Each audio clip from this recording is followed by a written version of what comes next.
Et nous commençons notre marche ici dans Juges chapitre 14 à partir du verset 5.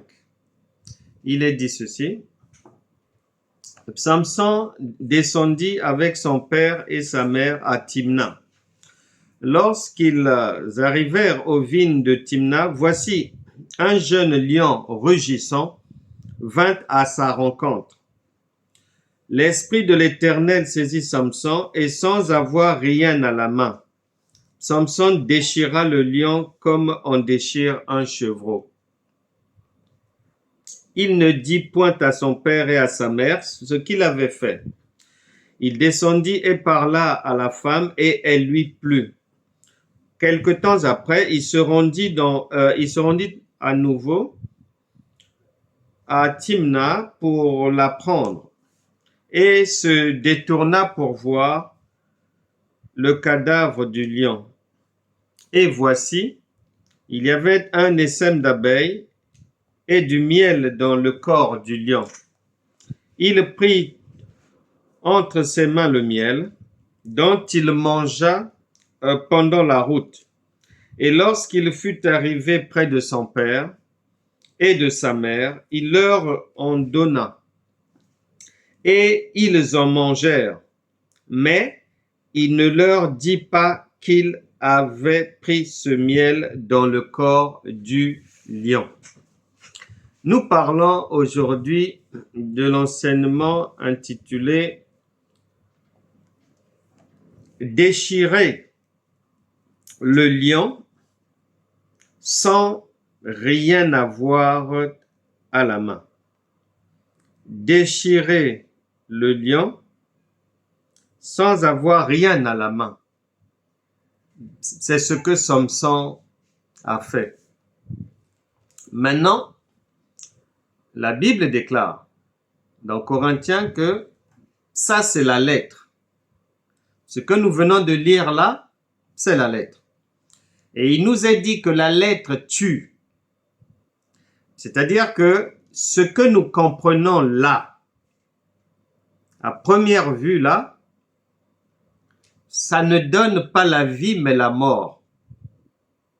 Maintenant, nous, notre priorité, c'est la vie. La vie, nous allons la voir comment? En mangeant le pain de vie, en faisant une sainte scène, en mangeant le pain de vie. Et ce pain de vie-là, pour bien comprendre comment on le mange réellement, il faut que je t'explique ce qui suit. La Bible déclare en 1 Pierre chapitre 1 verset 10 que tous les prophètes qui ont précédé le Seigneur Jésus, ils ont travaillé avec l'Esprit de Christ. Tous les prophètes qui ont précédé Jésus, et il y en a un bon paquet. Que ça soit Jérémie, Naoum, Abdias, Osée, Jacob, Enoch, Isaac, Abraham, Salomon, David, Jephthé, Joseph, les frères de Joseph, que ce soit les Judas, les Benjamin, la liste est longue.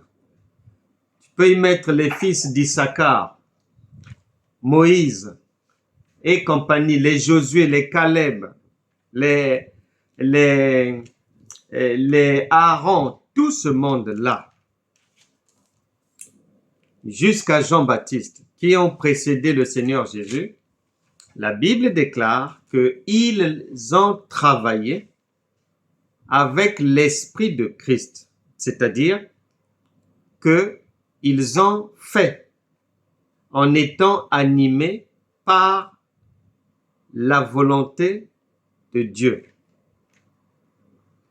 Maintenant, lorsque tu arrives à Matthieu chapitre 5, verset 17, Jésus vient dire que je ne suis pas venu pour abolir la loi, mais je suis venu l'accomplir. Ça veut dire ceci, puisqu'en général, chez les chrétiens, on est nourri avec la lettre seulement, et au-dessus de cela, on ajoute des prières, des jeûnes, pensant que Dieu peut se contredire ou changer ce qu'il a établi. Non, la Bible déclare il n'y a rien de nouveau sous le soleil. Ce qui a été, c'est ce qui est. Et Jésus-Christ est le même hier, aujourd'hui et éternellement. Et donc, dans la pensée de Dieu, quand Jésus arrive, en Matthieu chapitre 5, verset 17, il explique ceci. Je ne suis pas venu pour abolir la loi, mais je suis venu l'accomplir. C'est-à-dire que dans tout ce que les prophètes qui l'avaient précédé ont fait,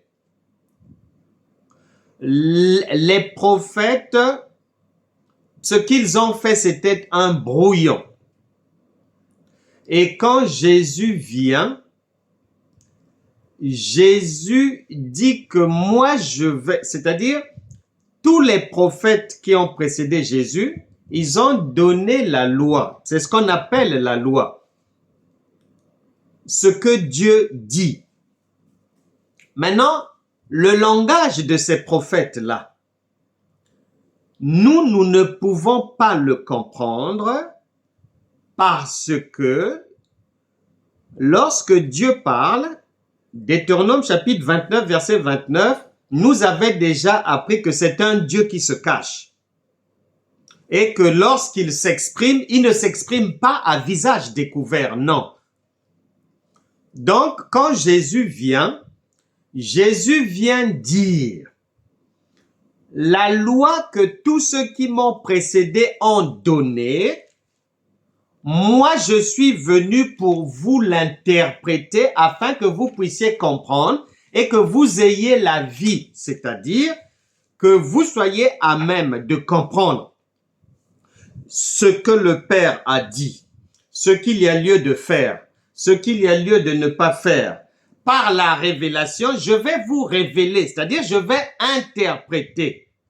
N'oublie jamais, Proverbe chapitre 29, verset 18 avait déjà dit que lorsqu'il n'y a pas de révélation, le peuple sera dans l'échec automatiquement. Et c'est le monde chrétien aujourd'hui qui fonctionne en général sur la base de la lettre, de la chair. Donc, la venue de Jésus, parmi les objectifs, c'est de nous donner la signification, l'interprétation, l'explication de tout ce que les Moïse et sa clique ont eu à faire avant sa venue. C'est ce qu'on appelle aussi lever le voile. Il y avait un voile. C'est Jésus qui vient nous enlever le voile afin qu'on puisse y voir plus clair, afin qu'on puisse comprendre les Écritures. Donc, la loi, Jésus nous fait comprendre obligatoirement, si tu veux comprendre ce que le Père dit, si tu veux demeurer en vie, il faut que je puisse te donner l'interprétation, l'explication. Je puisse t'enlever le voile. Je puisse t'ouvrir les yeux afin que tu puisses voir Dieu. Parce que comprendre Dieu, entendre Dieu et voir Dieu, c'est la même chose. Tu ne peux pas l'entendre si tu ne le vois pas. Tu ne peux pas le comprendre si tu ne le vois pas. C'est pas vrai. Raison pour laquelle, dans Amos chapitre 3, verset 3, la Bible déclare que deux personnes ne peuvent pas marcher ensemble sans d'abord s'être au préalable entendus. Or, généralement, la plupart des chrétiens, que ce soit serviteurs ou brebis, ne voient pas Dieu parce qu'ils ne le comprennent pas. Donc, c'est pas possible. Et donc, puisqu'un homme averti en vaut deux, la Bible nous fait comprendre que s'il n'y a pas de révélation, c'est la mort. On ne peut pas comprendre Dieu, on ne peut pas voir Dieu. Ce n'est pas possible. Et la Bible déclare en Luc chapitre 24, Luc chapitre 24, 24, le verset 16 d'abord. On nous dit que mais leurs yeux étaient empêchés de le reconnaître, de reconnaître Dieu. Et là, c'est pas n'importe qui, on parle de croyants qui sont croyants, qui sont avec Dieu, selon eux, mais ils ne le comprennent pas parce que leurs yeux, lui-même, ne leur permet pas, c'est un Dieu qui se cache, de le comprendre. Au verset 45, il est dit, alors, il leur ouvrit l'esprit afin qu'ils comprissent les Écritures. Il leur ouvrit l'esprit afin qu'ils comprissent les Écritures. Le verset 16 dit, on l'a lu, que leurs yeux étaient empêchés de le reconnaître. C'est pour ça que la Bible dit, il faut que les aveugles puissent voir, parce que la plupart des croyants ne voient pas Dieu, ils sont aveugles. Et c'est pour ça que en Actes des Apôtres, chapitre 26, le Seigneur au verset 17 dit à l'apôtre Paul ceci, « Je t'ai choisi du milieu de ce peuple et du milieu des païens, vers qui je t'envoie, afin que tu leur ouvres les yeux. » Ouvre les yeux. Si les yeux ne sont pas ouverts, quelqu'un ne peut pas voir Dieu. Or, si tu ne le vois pas, tu peux ni l'entendre, ni le comprendre. C'est impossible. Et c'est pour ça que Dieu envoie l'apôtre Paul pour aller ouvrir les yeux, parce que les gens ne voient pas. Et donc, Jésus, quand il vient, lui, il va dire, regarde-moi bien, je vais poser des actes à travers lesquels tu vas comprendre tout ce que les prophètes ont dit et qui me concernait déjà. Et si je ne pose pas ces actes, tu ne peux pas comprendre. Donc, nous ne devons pas oublier, dans Matthieu chapitre 5, verset 17, il dit, et dans Luc chapitre 24, verset 44, puis il leur dit, c'est là ce que je vous disais lorsque j'étais encore avec vous, qu'il fallait que s'accomplisse tout ce qui est écrit de moi dans la loi. Et c'est lui-même qui est venu interpréter la loi. C'est pour ça qu'il dit, je ne suis pas venu l'abolir. Non, je suis venu vous expliquer ce que ça veut dire, c'est-à-dire interpréter les Écritures. Si quelqu'un n'a pas l'interprétation de la lettre, tu ne peux pas avoir la vie. Maintenant, comme nous sommes prévenus que tous les prophètes qui ont précédé, ils ont fait les choses par l'Esprit de Christ. Et Jésus dit que je viens interpréter ce qu'ils ont fait. Donc, nous savons que ce que nous lisons, ce que la loi nous donne, dans Juge chapitre 14, verset 5, on s'est arrêté à 9, nous savons que là-bas, puisque Dieu ne peut pas mentir, dans Luc, il dit que toute la loi là-bas, on parlait de moi. Donc, dans Juge là, il est déjà là et il va venir expliquer cela, le passage qu'on vient de lire de Juge dans le Nouveau Testament. Mais, comme il faut toujours aller à la genèse de quelque chose pour bien comprendre, nous allons, ce qui nous intéresse, c'est de faire l'autopsie de ce que nous venons d'apprendre avec Samson, de faire cette autopsie, parce que lorsqu'on va faire cette autopsie, nous allons voir le visage du Seigneur Jésus se dessiner.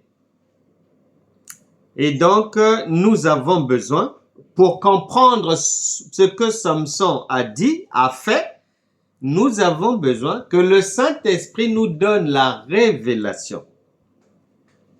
Malheureusement, la plupart des enseignements chrétiens n'ont pas de révélation. Ce sont des commentaires de la lettre, ce sont des encouragements comme ça, c'est de la consolation comme ça, ce sont des conseils de vie, ce sont des causeries morales, et il n'y a pas l'interprétation. Or, nous voulons la vie, donc il nous faut l'interprétation et nous allons donc nous y atteler parce que une fois qu'on a l'interprétation par la révélation, eh ben c'est bingo, les soucis que j'avais, les préoccupations que j'avais, le fait d'avoir la révélation, eh ben mes yeux s'ouvrent, je vois Dieu et j'ai la solution automatiquement. Donc ici, on nous dit que Samson, il descend avec son père et sa mère à Timna pour aller prendre une épouse. Lorsqu'ils arrivèrent aux vignes de Timna, n'oublie jamais, en tout cas, l'un des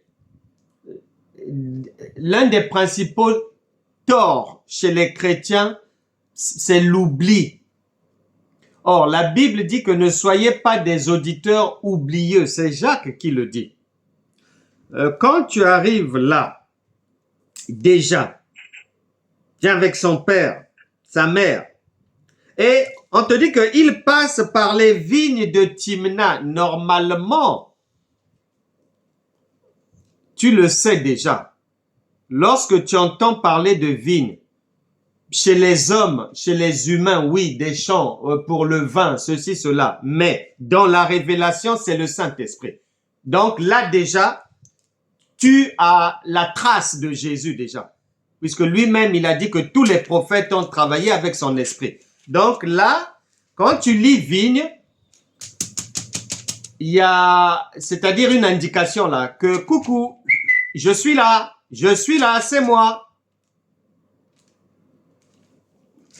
Ensuite, cette compréhension, vigne, vin, chez les hommes, Saint-Esprit dans la révélation, tu l'as en Actes des Apôtres chapitre 2.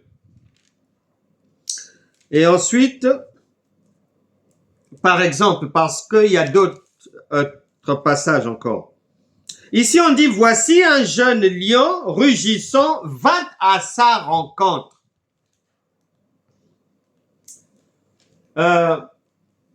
Normalement, quand tu arrives là, quand tu lis, normalement, tu es devant ta propre conscience. Et obligatoirement, tu dois te déterminer. Soit tu crois que Dieu ne ment pas et il te parle réellement d'un véritable lion, Ou soit tu crois que Dieu ment et que c'est un roman. Voilà. Mais la Bible déclare que Dieu ne ment pas. Et il ne fait pas de plaisanterie. Donc, la deuxième question que je vais avoir, si quelqu'un rencontre un lion, ça va se passer comment? La troisième question, ce lion sort d'où? Parce que je ne dois pas oublier les versets bibliques. Il y a des versets qui m'ont déjà dit et redit que Dieu ramène toujours ce qui a été et qu'il est le même hier, aujourd'hui, éternellement. Ce qui veut dire mais que ça soit les vignes là, il y avait déjà ça chez Noé là-bas. Mais que ça soit le lion là, il est déjà quelque part. Il a apparu avant de venir réapparaître ici. Il existait déjà où, par exemple? Genèse chapitre 49. Genèse chapitre 49. Genèse chapitre 49, verset 9. Il est dit ceci. Verset 9. Judas est un jeune lion. Tu reviens du carnage, mon fils. Il ploie les genoux, il se couche comme un lion. Comme une lionne qui le fera lever. J'ouvre rapidement une parenthèse et nous continuons notre marche. Ce n'est pas l'objet de notre sujet d'aujourd'hui. J'ouvre seulement une parenthèse. J'espère que tu sais que Dieu n'est pas dans la rigolade. Il te dit, Judas est un jeune lion. Donc, tu as un jeune lion. Ensuite, on te parle d'un lion. Et ensuite d'une lionne. Sache que là déjà, tu as le Père, le Fils et le Saint-Esprit sont là, les trois là.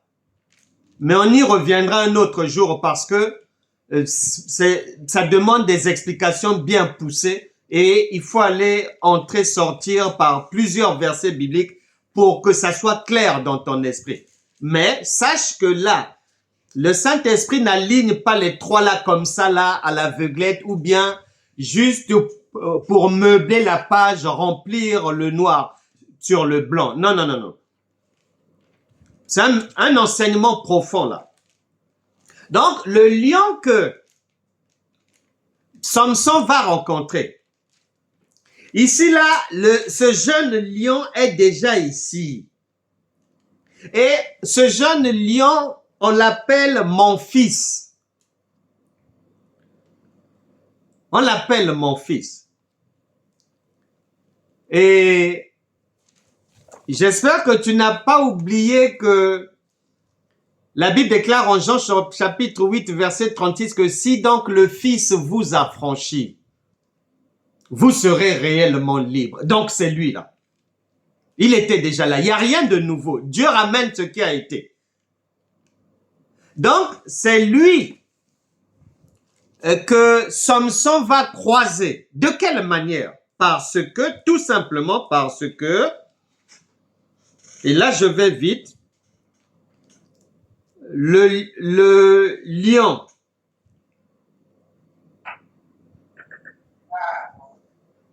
c'est le roi, c'est écrit dans Proverbes chapitre 30, Proverbes chapitre 19 par exemple, par là, Proverbe 19, 19 par exemple, verset 12. La colère du roi. On n'est plus à la maternelle dans le lait. Tu sais que le roi c'est Dieu. Les Écritures l'attestent bien. Ici on dit la colère du roi est comme le rugissement d'un lion. Donc, le roi, tout le monde sait que c'est le lion. Les Écritures l'attestent et même les païens en ont fait un film au cinéma, Le Roi Lion. Dieu, c'est le roi. Le roi, c'est un lion. Le Dieu, c'est le roi, c'est un lion. Le lion, ce sont les Écritures. Les Écritures, c'est la parole. La parole, c'est le Fils. Et tu sais bien que le Fils est arrivé et il a fait ministère étant jeune. Donc, c'est pas pour rien qu'on te donne la précision jeune lion pour que tu reconnaisses le visage de Jésus, pour que tu reconnaisses son visage. On te donne des indices. Depuis la Genèse, on vient répéter ça dans Juge et dans Ésaïe aussi là-bas, on te laisse une trace en disant que Ésaïe 9:5, un fils nous est né. C'est toujours lui. Et tu sais que le lion, c'est le roi, c'est la loi. Et cette loi-là, qui est un lion, eh bien, Samson va croiser le lion, le jeune lion, il croise la loi. Maintenant, la Bible te dit, parce que le Seigneur Jésus, qui est déjà dans la loi là-bas, qui a déjà posé les jalons, quand il arrive dans son ministère, il va poser les mêmes actes autrement, il les interprète et il va poser tous les actes qui vont nous permettre, peu importe la difficulté, même si tu rencontres dans la vie des difficultés féroces, même si tu rencontres des adversaires, des lions dans la vie de tous les jours, il va donner la solution. Et la solution que Jésus a donnée, c'est laquelle? La Bible te dit que Samson, il s'est servi de sa main pour déchirer le lion. Pour nous devons savoir, après avoir su par la révélation, les vignes, c'est quoi? Parce que si tu as la signification, l'interprétation des vignes, tu vas venir comprendre que après on vient dire de Samson, on va dire, Juge chapitre 14, puisque l'Esprit de Christ est dans les parages, à travers les vignes, on dit, voici un jeune lion rugissant vint à sa rencontre. L'Esprit de l'Éternel saisit Samson. Voilà. S'il n'y avait pas les vignes là, la présence du Saint-Esprit, il ne peut pas être saisi par l'Esprit de l'Éternel. Ce n'est pas pour rien qu'on marque ça. C'est pour que tu reconnaisses la présence du Seigneur dans les parages. Et on dit que une fois que l'Esprit du Seigneur l'a saisi, une fois qu'il a été revêtu de cet Esprit, eh ben, il s'est servi simplement de sa main pour vaincre la loi, le lion. La main, c'est quoi? La main, c'est Éphésiens chapitre 4, verset 11, le ministère de l'apôtre, du docteur, du prophète, du pasteur, de l'évangéliste, les 5 axes de travail ministériel que Jésus a donné, qu'on appelle la parole, la prédication de la parole, l'enseignement de la parole, eh ben, cette parole-là, qui nous est donnée, ce pain qui nous est donné à travers les ministres, et chaque ministre a une main, doit avoir la même main que Samson pour être à même d'interpréter les Écritures. Parce que déchirer le lion veut dire interpréter les Écritures. S'il n'y a pas l'interprétation, tu ne peux pas. Et comme Dieu ramène toujours ce qui a été, Éphésiens chapitre 4, verset 11, c'est pas nouveau, c'est du déjà vu. Déjà vu où? À plusieurs endroits. Par exemple, 1 Samuel chapitre 17, quand tu arrives au verset 40, on te dit que David, face à Goliath, il est allé prendre dans le torrent 5 pierres polies. 5 pierres. Ce sont les 5 ministères que le Seigneur avait déjà prédisposés pour sortir l'homme de toutes sortes de situations. Par la connaissance de la parole, par l'interprétation de la parole. Et la Bible vient déclarer que Samson, avec sa main, c'est-à-dire la connaissance qu'il a de son apostolat, de sa capacité doctorale, de toute la connaissance prophétique, pastorale, évangélique, avec cette connaissance-là que l'on appelle la main de Dieu, qui est le ministère de la parole, la connaissance lui a permis de vaincre le lion. Pourquoi? Ben, tout simplement parce que vaincre le lion, ça veut dire interpréter les Écritures, interpréter la loi, puisque le lion, c'est la loi. Le roi, c'est la loi. C'est lui qui donne la loi. Et la loi, elle est dure. Elle ne rigole pas. Quand on dit que vous devez tous vous arrêter au feu rouge, quiconque ose de jour comme de nuit passer au feu rouge, si la loi lui tombe dessus, c'est fini pour lui. Il le paye au prix fort. Donc la loi ne fait pas dans le détail. Non.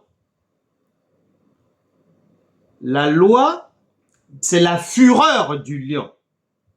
La Bible déclare en Hébreux chapitre 12, verset 29, Dieu est un feu dévorant. C'est un lion qui dévore, c'est la loi. Et face à la loi, donc face à la Bible, face à la parole de Dieu, parce que contrairement à ce que les chrétiens pensent, quand je soulève cette Bible, c'est tout un lion qui est là. Maintenant, si je veux entrer sur son territoire, il n'y a que deux choses. Soit j'ai la connaissance qu'il faut pour dompter le lion comme Samson et le déchirer. Ou soit je n'ai pas l'interprétation de ce que la loi me dit et là le lion va me dévorer. C'est l'un ou l'autre, il n'y a pas de juste milieu. Et quand le lion va me dévorer, c'est-à-dire que dans la vie de la personne, malgré tout ce qu'elle va faire en jeûne, en prière, en tout le tralala, là, ça sera problème sur problème. Problème après problème. Problème après problème. Le lion est en train de dévorer la personne. un enfant malade. On perd le mari 1 mois après. Au boulot, il y a des problèmes. Soi-même, on diagnostique une maladie. Le deuxième enfant là-bas, c'est le divorce. Le mois d'après, la voiture tombe en panne. Après, c'est un redressement fiscal. Après, la société doit fermer. Après, voilà, c'est une suite comme ça. C'est ce que vivent les chrétiens qui n'ont pas la révélation, qui sont charnels et qui, c'est-à-dire, prennent le risque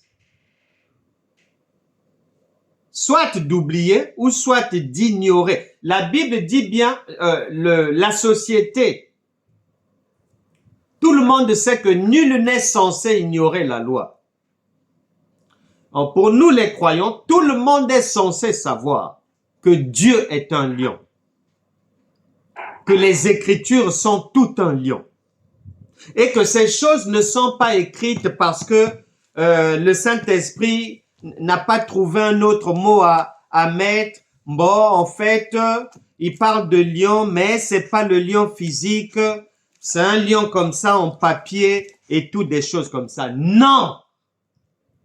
C'est un vrai lion, aussi plus réel que le lion que tu vois dehors, aux zoos, plus réel encore. Et ça ne rigole pas. Et donc, dans la pensée de Dieu, la fonction d'un ministre, c'est de déchirer le lion, prendre le miel et donner au peuple. Déchirer le lion, prendre le miel et donner au peuple. Déchirer le lion par la révélation, par l'interprétation des Écritures, par l'interprétation de la loi que Jésus explique. Et cette révélation-là, une fois que je la livre au peuple de Dieu, j'ai livré du miel. Et ce miel-là donne la vie. Et une fois que tu prends le miel, tes yeux s'ouvrent. Une fois que tu prends le miel, c'est à partir de là que tes yeux s'ouvrent. Et la Bible déclare en Ézéchiel chapitre 3, verset 3, il est dit ceci. Le Saint-Esprit te résume tout ça là, en un seul verset. Tout ce qu'on vient de dire. Ézéchiel chapitre 3, verset 3. Il me dit, fils de l'homme, nourris ton ventre et remplis tes entrailles de ce rouleau que je te donne. C'est la parole, les Écritures. C'est ça le rouleau. Le rouleau du livre, il est là. Je le mangeai, virgule, et il fut dans ma bouche doux comme du miel. Il fut dans ma bouche doux comme du miel. Or, le rouleau qu'il faut manger, manger le rouleau veut dire entendre Dieu. Comment nous le savons? Parce que dans Matthieu chapitre 4, là-bas, il est dit que l'homme ne vivra pas de pain seulement, pas du pain humain seulement, mais de toute parole qui sort de la bouche de l'Éternel. Et Romains chapitre 10, verset 17 vient compléter en disant que la foi vient de ce que l'on entend, mais à condition que ce que l'on entende vienne de Christ.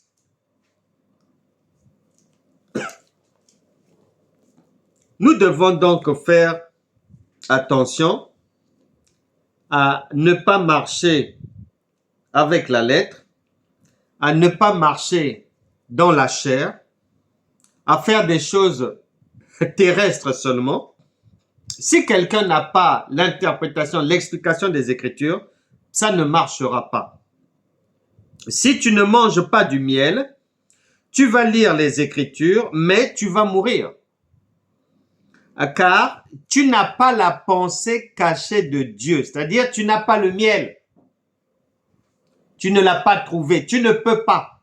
Parce que pour le trouver, le miel se trouve seulement dans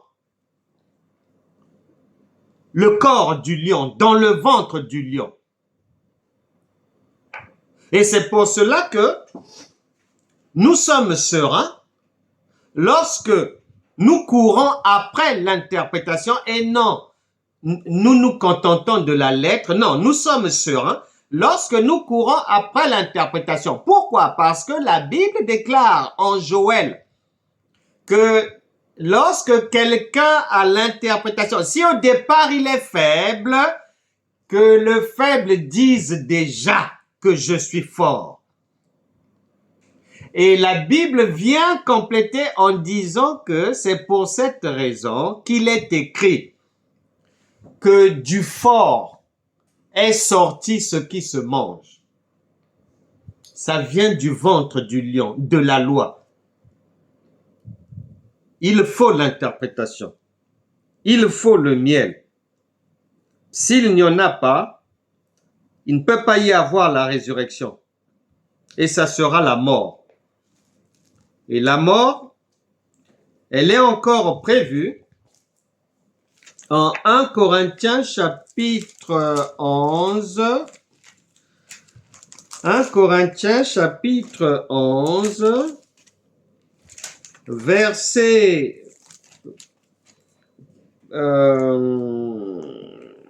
prenons à partir du verset 27. C'est pourquoi celui qui mangera le pain ou boira la coupe du Seigneur indignement, tu sais bien que le pain,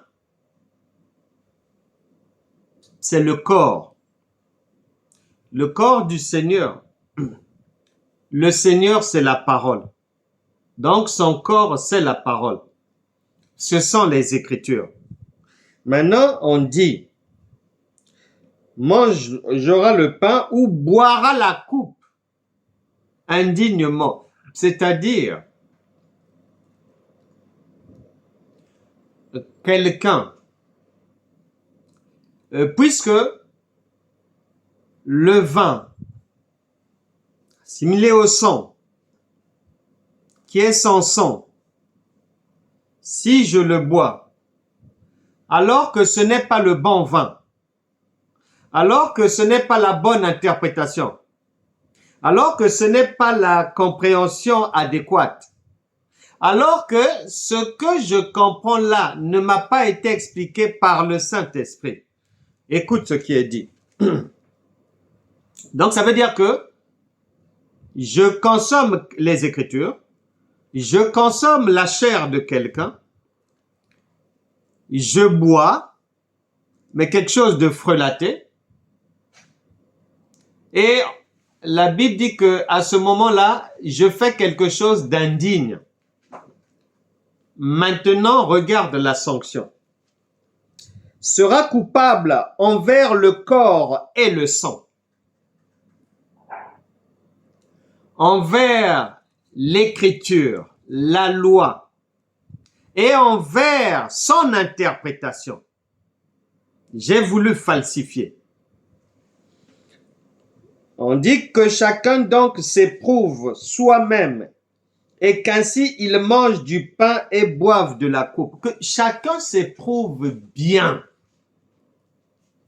Beaucoup de chrétiens meurent parce que ils vont entrer dans des conflits, ils se retrouvent dans des maladies graves parce qu'ils vont soulever des guerres qu'ils n'ont pas les épaules de ni suivre, ni gagner, ni livrer. La Bible déclare, il faut de la force et de la prudence pour faire la guerre. Samson, quand il se présente devant le lion, il sait qu'il est avec le vrai Dieu. Il le sait. Il sait qu'il a reçu les vrais enseignements. Il le sait.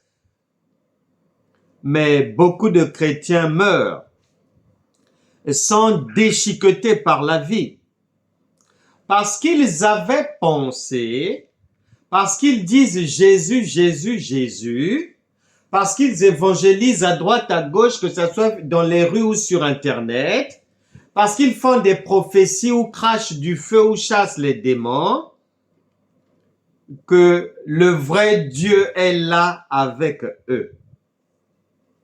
Il y en a beaucoup qui ont laissé la vie comme ça. Ils pensaient avoir le vrai Saint-Esprit avec eux. Mais ils ne savaient pas que c'était le Jésus de la crèche. C'est-à-dire un Jésus en miniature, un Jésus dans la chair, qui ne peut pas, parce que le secours de Dieu désormais, nous étions prévenus, Actes des Apôtres, chapitre 1, verset 8, vous recevrez une puissance. Ce n'est plus par la chair. C'est son esprit, c'est-à-dire le Christ crucifié. C'est celui-là qui doit venir vivre en moi. Mais si c'est le Jésus physique, si c'est le Jésus de bouche, si c'est le Jésus de la crèche, si c'est le Jésus sans révélation, non, pardon. Ne rentre jamais en conflit avec quelqu'un.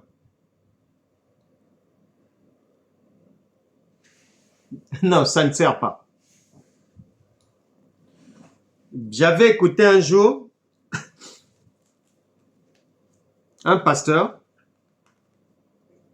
Il disait que ils avaient eu des problèmes dans leur famille. Et le problème était tel que ils avaient affronté verbalement leur chef de famille, l'un de leurs oncles, l'oncle le plus âgé. Dans cet affrontement verbal, son oncle lui dira ceci. Prépare-toi à partir. Tu ne vas pas manger Noël avec nous. Tu vas mourir. Et le pasteur en question dira, je vous déconseille, quand bien même vous êtes chrétien, d'aller entrer en bisbille avec les gens. Et il dira que il était encore vivant parce que, heureusement pour lui, il avait déjà eu les preuves qu'il marchait avec l'authentique Dieu. Mais il avait dit qu'il est sûr et certain que si son Dieu était en papier, il serait mort. Et le monsieur qui disait ça, il témoignait. Sa mère a eu 13 enfants. Sur les 13, il était le seul survivant. Tous les 12, chaque année, il y avait un mort chez eux. C'est resté le seul survivant. Et beaucoup de chrétiens vivent des choses mais difficiles malgré leur jeûne, leur prière, parce que ils se sont trompés. Ils pensaient que parce qu'ils sont chrétiens, parce qu'ils fréquentent une église locale, parce qu'ils prêchent l'évangile, parce que, qu'ils étaient à même de déchirer un lion. Non. Mais non.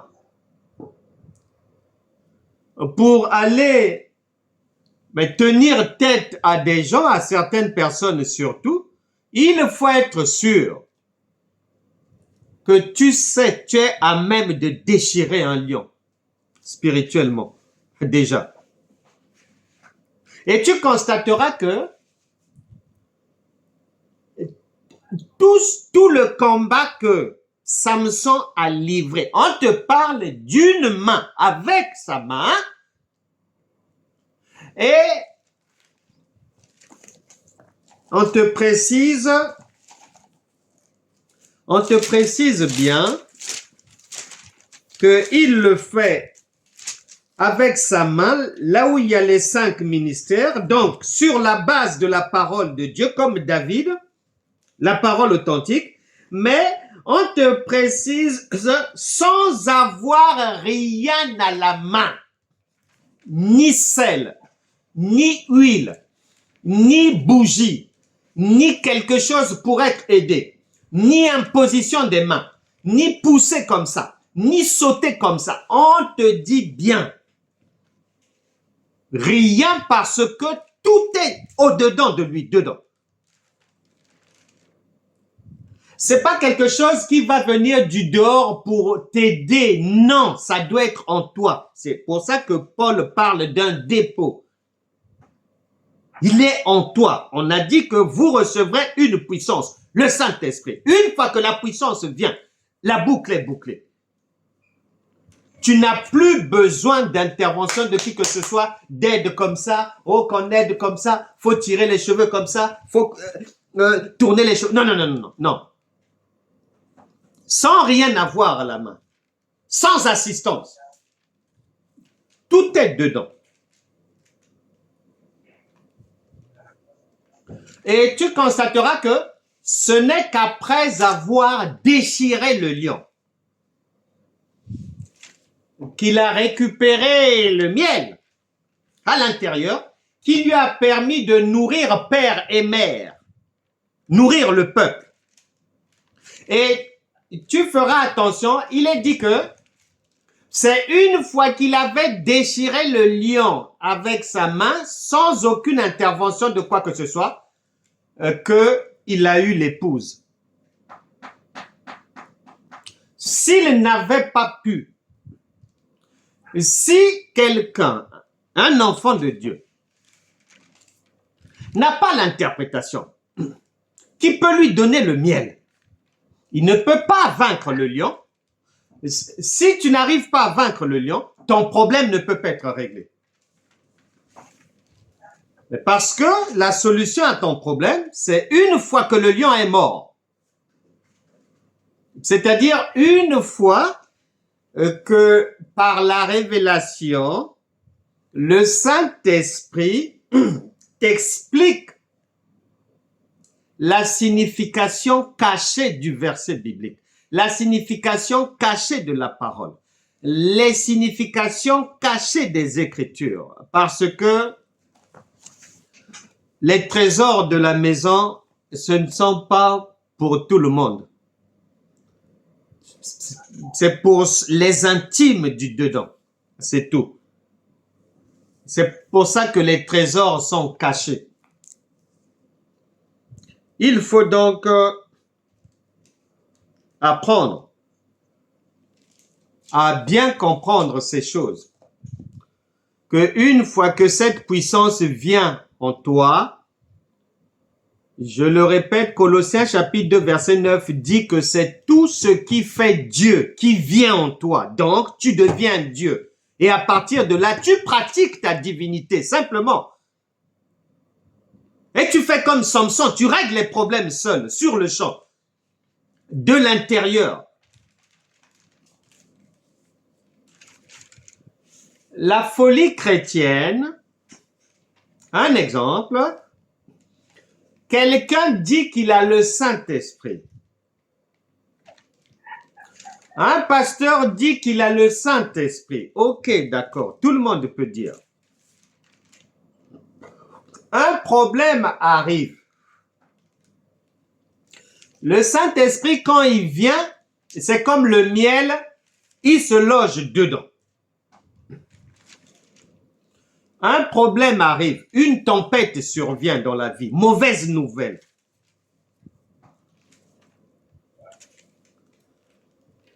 Comment? Tu dis que le Saint-Esprit est en toi. Tu dis que tu crois qu'il est Dieu. Comment, face à un problème à résoudre, tu vas aller faire une retraite spirituelle pour rencontrer Dieu? Ça, c'est la première absurdité. Deuxième absurdité.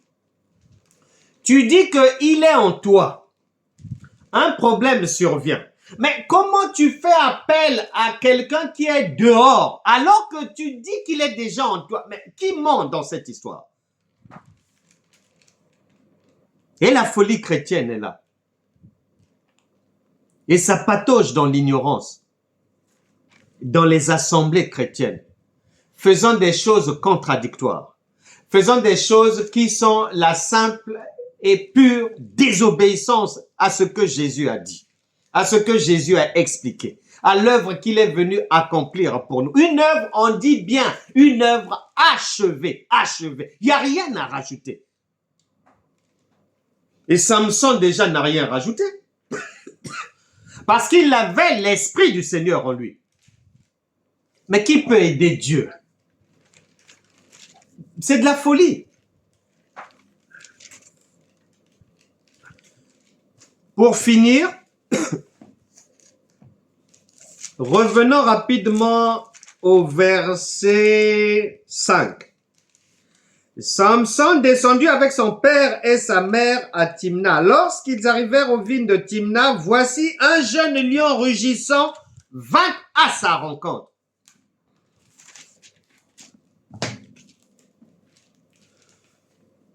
Une autopsie, plusieurs versets comme ça prend beaucoup de temps à faire. Mais allons à l'essentiel pour finir.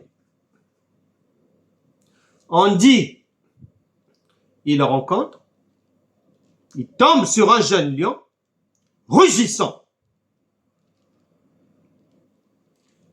Tu dois te souvenir, parce que dans ce pays de Canaan, l'oubli n'est pas permis. Les Écritures sont un lion, on n'a pas droit à l'erreur. La Bible déclare, la nature elle-même ne vous enseigne pas. Tu vois bien que quand tu es dans un zoo ou un cirque, tu vois bien que lorsque la séquence des lions intervient, le dompteur ne rigole pas, hein? C'est tellement sérieux. Mais les Écritures, c'est pareil. C'est quelque chose de très sérieux. C'est pas une histoire où on va danser, chanter. Non, ça c'est la distraction. C'est un suicide. Mais que les gens font dans les églises. Ils ne comprennent pas, ils chantent, ils dansent. Mais c'est de la folie. On est sur un territoire très dangereux. Et on va s'en rendre compte dans la vie après. Lorsque là, ça va pas marcher. Là, c'est un problème. Là-bas, un problème. Là, une situation qui ne marche pas. Là, les démarches qui n'en finissent pas. Là, on est dévoré complètement. On dit, tu dois te souvenir que cette histoire du lion, c'est depuis le début, puisque c'est l'Éternel qui prend plusieurs visages. Il change. Si tu prends une femme, cette femme-là, quand elle va arriver au travail, on va l'appeler Brigitte. Lorsqu'elle va arriver quelque part, ses nièces vont l'appeler tante. Lorsqu'elle va arriver chez elle à la maison, ses enfants vont l'appeler maman. C'est toujours la même personne. Quand elle va arriver ailleurs, quelque part là-bas, on va l'appeler grand-mère. On va l'appeler mémé. On va l'appeler tati. La même personne. C'est pareil ici. Il n'y a rien de nouveau sous le soleil. Le lion rugissant, il pointe sa gueule depuis le commencement. Il change seulement de nom, mais il est toujours là dans la loi. Puisque la loi, c'est lui. Donc, de bout en bout, il doit être là. Et en Genèse, on te parle d'un jeune lion. On l'appelle le fils. Et tu sais qui est le fils. Puisque l'apôtre Jean te donne l'information qui est ce fils. Et le prophète Ésaïe t'avait déjà aussi touché un mot. Il t'avait éclairé à ce sujet. Maintenant, regarde. Samson rencontre le jeune lion. Et Jésus dit que tout ce que tu lis là-bas, c'est moi. Même quand tu vas lire lion, c'est moi qui suis derrière, c'est moi. Mais comment on va savoir, comment Jésus va nous révéler que depuis là-bas, c'est lui? Eh bien, c'est très simple. La révélation va nous éclairer. Viens en Jean chapitre 18. Jean chapitre 18, on commence au verset 1. Lorsqu'il eut dit ces choses, Jésus alla avec ses disciples de l'autre côté du torrent de Cédron, où se trouvait un jardin dans lequel il entra, lui et ses disciples. Judas, qui le livrait, connaissait ce lieu, parce que Jésus et ses disciples s'y étaient souvent réunis. Judas, donc, ayant pris la cohorte et des huissiers, qu'envoyèrent les principaux sacrificateurs et les pharisiens, vint là avec des lanternes, des flambeaux et des armes. Verset 4, Jésus, sachant tout ce qui devait lui arriver, s'avança et leur dit, « Que cherchez-vous » Ils lui répondirent, « Jésus de Nazareth. » Jésus leur dit, « C'est moi !» Et Judas, qui le livrait, était avec eux. Lorsque Jésus leur eut dit, « C'est moi !» ils reculèrent et tombèrent par terre. Voilà le lion. Ils ont vu le lion. Sans tomber, ils se sont évanouis. Il a sorti son visage du lion. C'est celui-là, le lion rugissant. N'oublie pas Hébreux chapitre 12, verset 29. Tu as aussi dit que Dieu est un feu dévorant. Ils ont eu peur d'être dévorés. Si là où tu es, un lion apparaît devant toi là, tu vois bien que tu n'auras même pas le temps d'aller fuir sous ton lit. Tu vas au sol directement.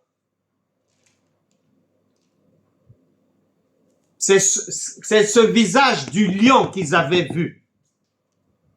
C'est lui. Et dans Matthieu, il avait déjà prévenu que ce que vous allez lire dans la loi, c'est moi.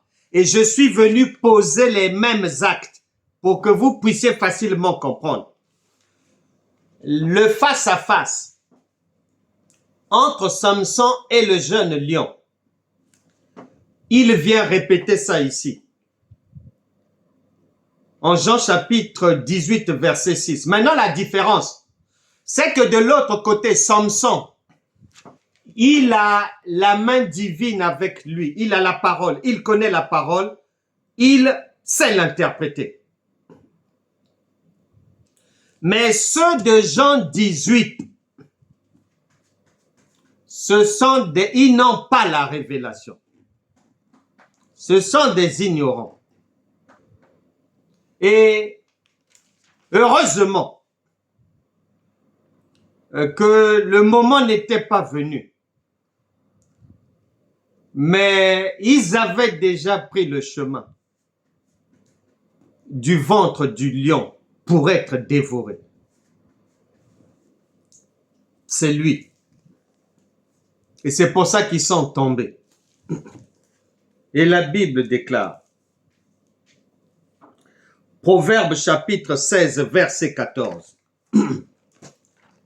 Proverbe chapitre 16, verset 14. Les gens ne tombent pas n'importe comment pour rien comme ça. Tu dois bien savoir qui est-ce qu'ils avaient vu à ce moment-là. Pour s'évanouir, pour s'écrouler totalement. Proverbe chapitre 16, verset 14. La fureur du roi est un messager de mort. Les Écritures sont un messager de mort. C'est pour ça que la Bible dit la lettre, l'Écriture tue. Soit tu connais, ou soit tu ne connais pas. Et il n'y a pas de pitié pour les canards boiteux. Le lion va dévorer, obligatoirement. C'est à prendre ou à laisser. Proverbe chapitre 20, on est tellement averti, tellement, quand tu vois les redites là, même les païens disent un homme averti en vaut deux. On est pleinement averti. Proverbe chapitre 20, verset 2. La terreur qu'inspire le roi est comme le rugissement d'un lion. Ça revient toujours au lion, toujours. Le roi, c'est l'écriture. C'est la parole. Mais on te dit que cette parole est terrifiante. Parce que c'est à qui tout double. Soit je l'emporte, ou soit on m'emporte. Soit je suis à un endroit, une église locale, une assemblée quelconque, où le berger a ce qu'il faut pour nous interpréter la parole et nous donner le miel, pour qu'on ait la vie, pour que nous soyons guéris, parce que c'est le miel qui guérit. C'est le miel qui soigne. C'est le miel qui délivre. C'est le miel qui fortifie. Mais si, malheureusement, je me retrouve dans une assemblée locale où, alors que les Écritures disent « Attention, en matière d'enseignement, dans la parole de la foi, on commence par le lait. Ensuite, il faut aller vers les choses solides, la nourriture solide. Et ensuite, les points difficiles à expliquer. Maintenant, si quelqu'un, il est dans une église lait pendant 15-20 ans, ça ne changera jamais. Dieu ne peut pas changer. C'est-à-dire, il va maintenant changer le lait. C'est-à-dire, dire que non, à partir d'aujourd'hui, la maternité devient la classe de terminale. Non, non, non, non, non. Non, non, non, non. Non. Et malheureusement, beaucoup de chrétiens sont dans des églises où la prophétesse, le pasteur, est quelqu'un du niveau de l'école primaire spirituelle.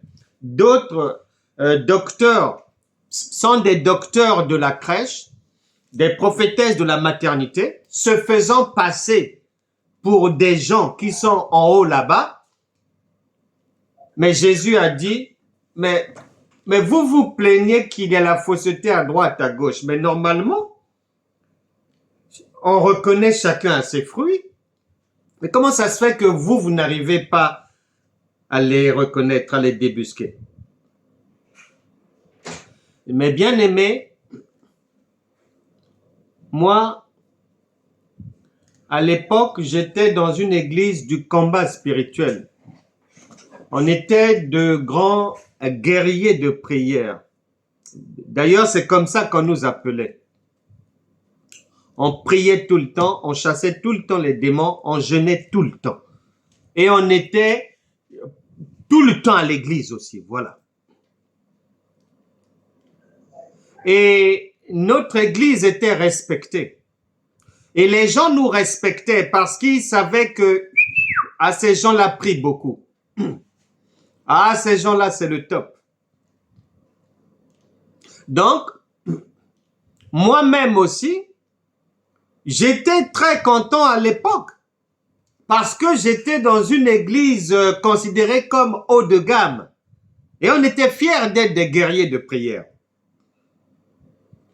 Mais comme la Bible dit, mon peuple périt faute de connaissance. Un jour, dans un rêve comme ça, dans notre église locale, je vois, on nous distribuait du lait. Je n'avais jamais entendu un message sur le lait. Combien même j'étais en train de faire ce rêve, et bien qu'étant dans le rêve, je me suis dit, oh, mais je ne viens pas ici pour boire le lait, si c'est seulement le lait. Mais je reste chez moi à la maison, j'ai du lait. Je viens ici pour écouter la parole. Et quand ils sont arrivés, en servant le lait et tous les gens prenaient, les gens buvaient, tout le monde était content. Quand ils sont arrivés à mon niveau, donc, c'est-à-dire avant qu'ils n'arrivent, bien qu'étant dans le rêve, je me posais des questions. Mais je ne suis pas venu ici pour ça. Je ne leur ai pas demandé le lait. J'ai pas dit que j'ai faim. Donc, dans le rêve, je réfléchissais comme ça. Et avant qu'ils n'arrivent à mon niveau, je me suis réveillé. Mais comme je n'avais jamais eu un enseignement sur le lait, je ne savais même pas qu'il y avait les enseignements du niveau du lait d'abord, la maternité, si cela, je ne savais pas. Donc, j'ai juste écrit le songe, mais sans savoir ce que ça voulait dire. Et la vie a continué. Et 2 à 3 mois après, je viens faire un autre songe. Dans ce songe-là, je suis en train de faire un footing, puisque Paul a dit, la marche dans le Seigneur, c'est une course.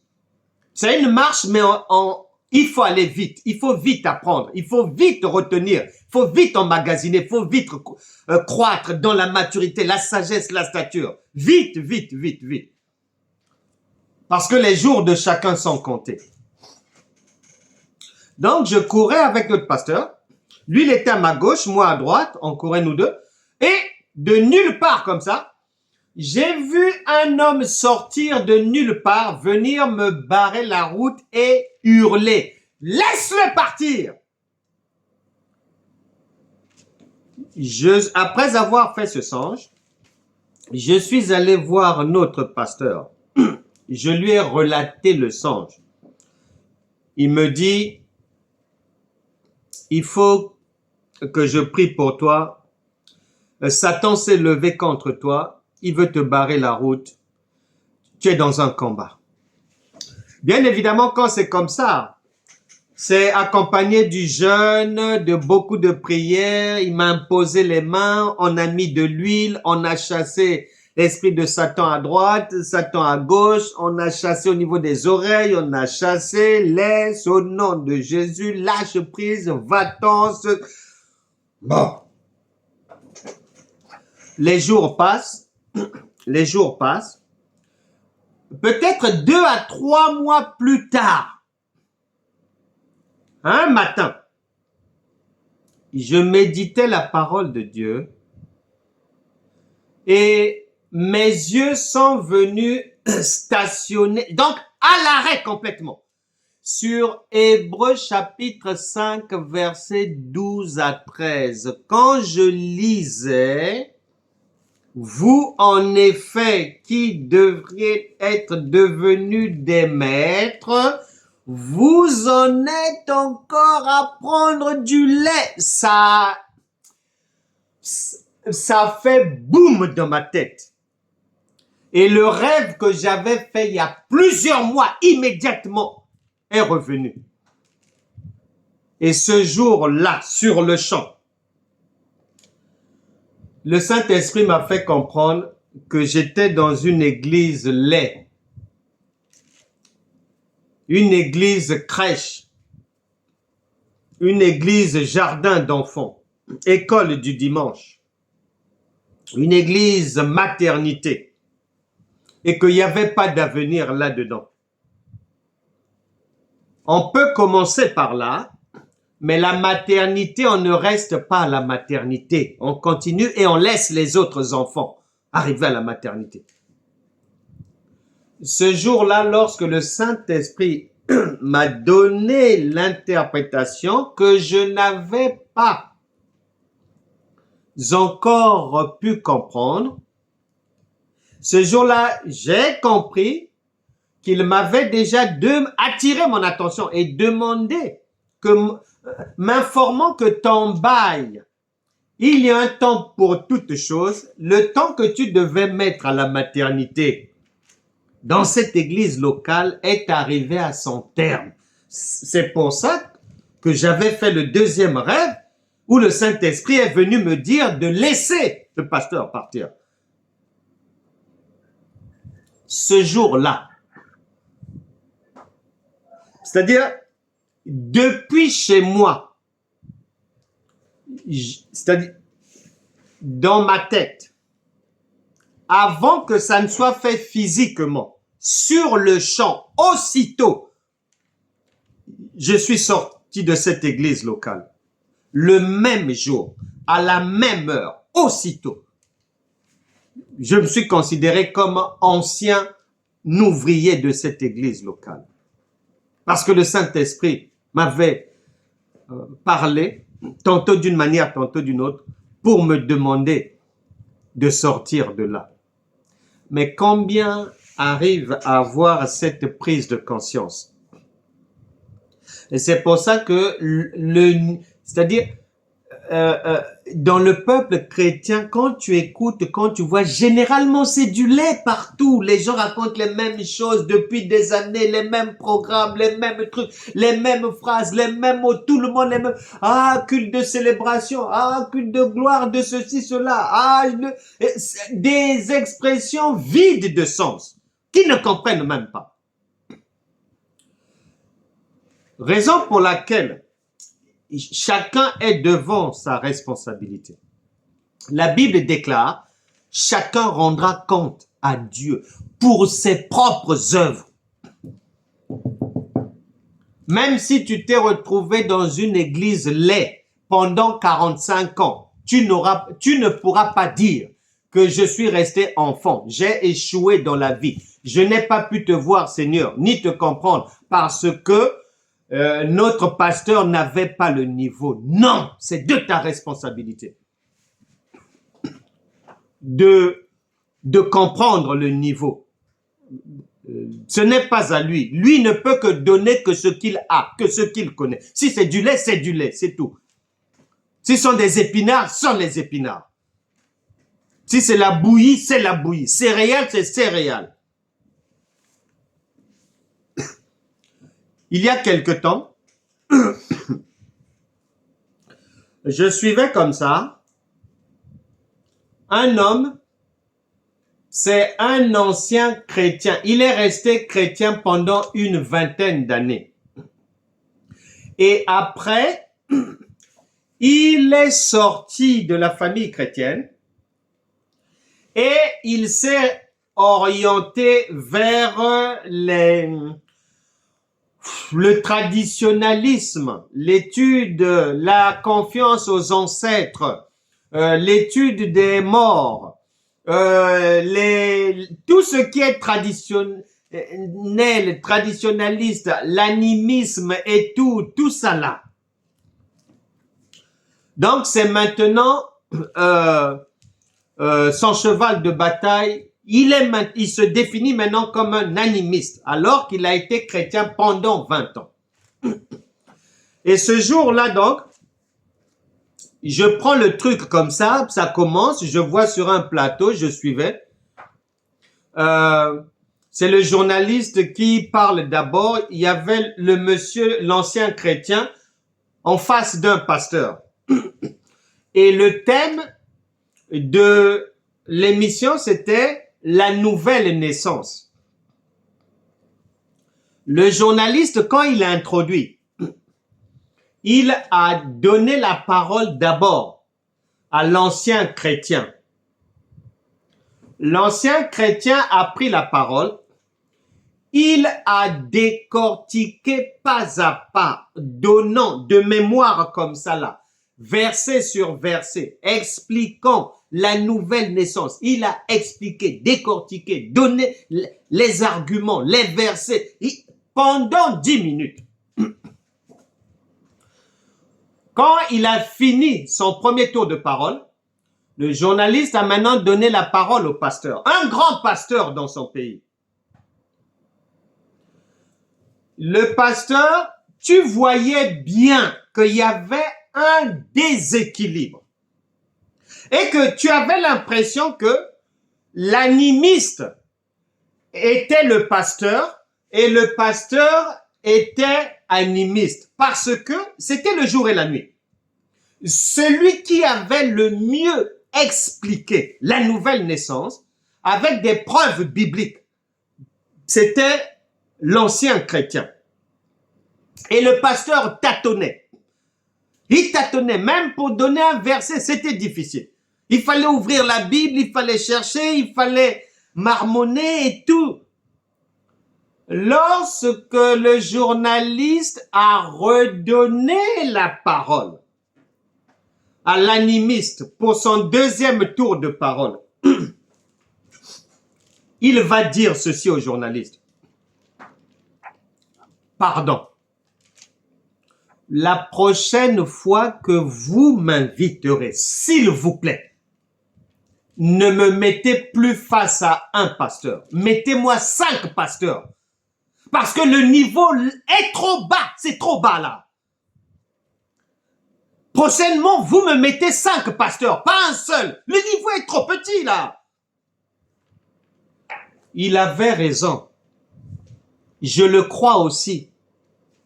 C'est pour ça que les chrétiens souffrent. Et nous avons cette lutte-là à mener pour que les yeux des gens s'ouvrent afin qu'ils puissent voir Dieu. Et nous croyons que le miel de ce jour, qui est le véritable pain de vie, qui n'est pas un miel que l'on ramasse quelque part comme ça. Non, non, non, non, non, non, non, non, non, non, non, non, non, non. Sans explication, sans, on ne sait pas, ça sort d'où. On prend des versets comme ça, on balance, on saute, on crie, on chasse. Non, non, non, non, non, non, non, non, non. Notre miel doit sortir du lion. Et nous croyons que le miel que nous avons mangé aujourd'hui, que toute situation qui était en péril revient à la vie, dans la vie de quelqu'un ici. Là où il y avait le manque, ce miel, une fois bien pris, va fabriquer de l'abondance. Là où il y avait la maladie, le miel a pour mission de guérir. Ceux qui étaient aveugles voient désormais Dieu. Que les malades soient guéris, que les sourds entendent, que les muets parlent, que la joie du Seigneur soit une réalité, que la divinité de chacun, parce que quand tu prends du miel, tu es Dieu. Parce que c'est pas n'importe qui peut aller prendre quelque chose dans le corps d'un lion. À partir de là, soit tu y crois, soit tu n'y crois pas. Mais ce que nous savons, Marc chapitre 16, verset 17 avait déjà prophétisé. Voici les miracles qui accompagneront ceux qui auront cru. Que Dieu vous bénisse. Amen. Amen.